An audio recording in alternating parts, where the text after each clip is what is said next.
4 dias de setembro. O sequestro do embaixador americano no Brasil. Era o ano de 1969. O Brasil vivia sob um governo militar, instaurado em 1964.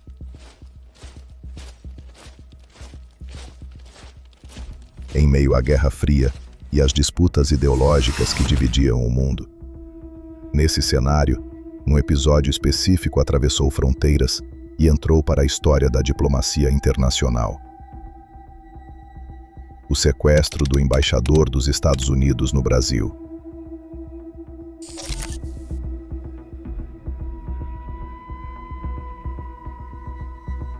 Durante o período do governo militar, o país enfrentava tensões políticas internas, polarização ideológica e o surgimento de grupos clandestinos que defendiam a luta armada como estratégia de enfrentamento ao Estado. Um outro com uma metralhadora sentado no banco da frente, eu atrás com um fuzil Mauser, que é um fuzil muito bom, 762, com um fuzil muito bom para execução. Aquele, muita precisão. E quando ele chega na esquina da rua da Alameda Casa Branca, ele tinha que parar porque tinha alguns carros na frente, tinha um pouquinho de um pequeno... Esses grupos não representavam a sociedade brasileira como um todo, mas atuavam de forma organizada e secreta. Entre esses grupos estavam a Ação Libertadora Nacional, ALN, e o Movimento Revolucionário 8 de Outubro, MR8. Organizações que passaram a realizar assaltos, atentados e sequestros com objetivos políticos. O personagem central,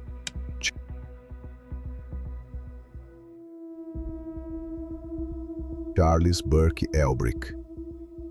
Charles Burke Elbrick era diplomata de carreira, representante oficial do governo dos Estados Unidos no Brasil. Seu papel era institucional, ligado à diplomacia e às relações entre os dois países. Sem envolvimento direto com a política interna brasileira, Elbrick tornou-se alvo por representar simbolicamente os interesses americanos em um momento de forte polarização internacional. O dia do sequestro.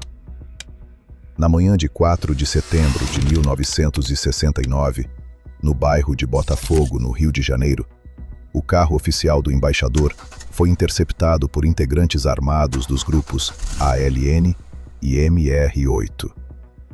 O diplomata foi retirado do veículo e levado para um local mantido em sigilo. O ato, planejado previamente, constituiu um crime internacional, envolvendo o sequestro de um representante estrangeiro. Participaram da ação militantes que mais tarde se tornariam figuras conhecidas da vida pública brasileira. Entre eles, Fernando Gabeira, MR8, Vera Silvia Magalhães, ALN, Virgílio Gomes da Silva, ALN, Paulo de Tarso Venceslau Cid Queiroz, Benjamin Franklin Martins, Joaquim Câmara Ferreira. À época, todos atuavam de forma clandestina. Anos depois, muitos foram beneficiados pela lei da anistia, retornando à vida civil. As exigências. Os sequestradores divulgaram um manifesto e exigiram duas condições principais.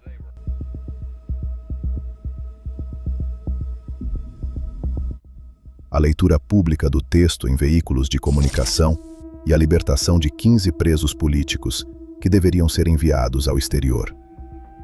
O governo brasileiro, diante do risco à vida do embaixador e da pressão internacional, decidiu atender às exigências. O desfecho imediato. Os presos foram libertados e enviados ao México em um avião da Força Aérea Brasileira. O episódio ficou conhecido posteriormente como Hércules 56. Após 78 horas em cativeiro, Charles Elbrick foi libertado com vida, sem ferimentos físicos. Consequências internacionais. Apesar da anistia concedida anos depois no Brasil, o sequestro de um embaixador é considerado um crime grave no direito internacional. Por essa razão, diversos participantes do sequestro continuam impedidos de entrar nos Estados Unidos, pois o crime jamais foi anistiado ou perdoado pelo governo americano. Em São Paulo, fui alvejado por um tiro Nós fizemos, a maneira que nós fizemos, eu não faria de novo, evidente, né? O sequestro do embaixador americano não pode ser compreendido como um ato isolado, nem romantizado como resistência. Sem justificativa. Trata-se de um episódio histórico concreto, ocorrido em um período específico do Brasil, envolvendo escolhas individuais, organizações clandestinas e consequências duradouras. O contexto explica o momento histórico, mas não transforma o crime em ato legítimo. Mais de meio século depois, o episódio permanece como um marco da história política brasileira e da diplomacia internacional. Um fato que deve ser analisado com distância histórica, responsabilidade e respeito à verdade. O tempo passou. Os fatos ficaram para trás, mas as consequências não. Hoje, atos que nasceram da violência e do sequestro são frequentemente romantizados como gestos heróicos da história. Aqueles que empunharam armas, que privaram vidas da liberdade e desafiaram a soberania de um país, foram anistiados, absolvidos e, em muitos casos, elevados à condição de símbolos políticos. Alguns ocupam cargos públicos, outros recebem indenizações do próprio Estado que um dia confrontaram. Enquanto isso, longe dos holofotes e dos livros oficiais, pessoas inocentes continuam presas indevidamente. Homens e mulheres esquecidos pelo sistema, privados não apenas da liberdade, mas também do direito à revisão, à anistia ou à justiça. Muitos não resistem ao tempo atrás das grades. Morrem no silêncio das celas, como Clésio e tantos outros cujos nomes nunca serão lembrados. Vivemos um tempo em que uma mulher pode ser condenada a 14 anos de prisão por escrever uma frase com um batom, enquanto aqueles que sequestraram um embaixador estrangeiro foram perdoados, recompensados e reintegrados ao poder. Essa não é apenas uma contradição histórica, é uma ferida aberta. Este documentário não busca reescrever o passado, mas questionar o presente.